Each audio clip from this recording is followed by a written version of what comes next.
Rats make great pets. I think the easiest way for people to really understand it is to compare them to dogs. They've got the personality of a dog.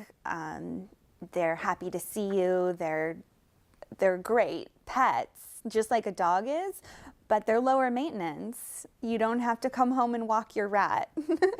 You know, you can just feed them some food and give them some out of cage time on your couch, and they're happy and you're happy, and it works out really well. They make great pets for children.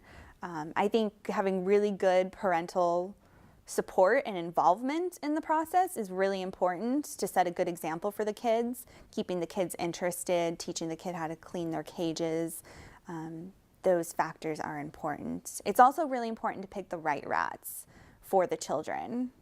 Rats in our organization are in foster homes, so they are living in a home with a person who knows all about the rat.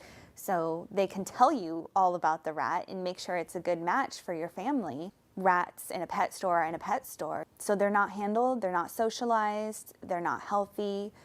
Oftentimes they can be pregnant, sick, so someone will go in and buy them, and the employees at the store don't really know much about the rats.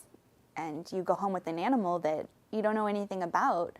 I've had so many people call me who've done that, and 24 hours later the animal's sick or dying or dead, and they either do something about it or they don't. If they do choose to do something about it, they go to the vet, and they rack up a huge vet bill, and it's sad.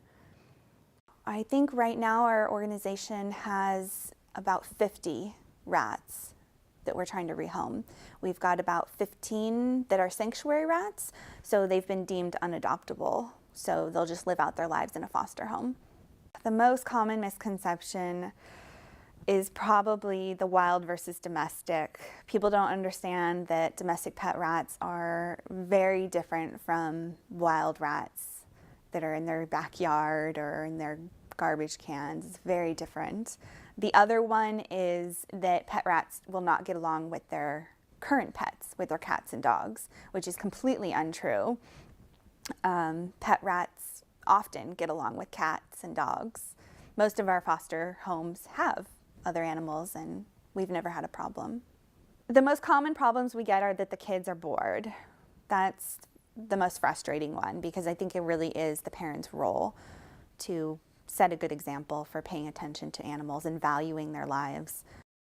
It seems so simple to dedicate 2.5, 3.5 years to a rat, but we find that, people's dedication to their pets sometimes wanes. The most important thing is a bond with their owner and a bond with another rat. I think those are the two most important factors. Most importantly, their owner. A rat doesn't even need to have a cage. If they have got a good bond with their owner, they can get away with you can get away with not having the basic supplies that maybe cost a lot of money. Your rat can free roam in your house. A good diet. A good diet is the second most important factor, because a healthy rat's a happy rat and a rat that will live a long time. We rescue and rehome hundreds of pet rats every year, and that's so important, but education is going to be the key factor in making a change in the way rats are seen. And hopefully we can make a good impact starting with the Bay Area, changing people's perceptions.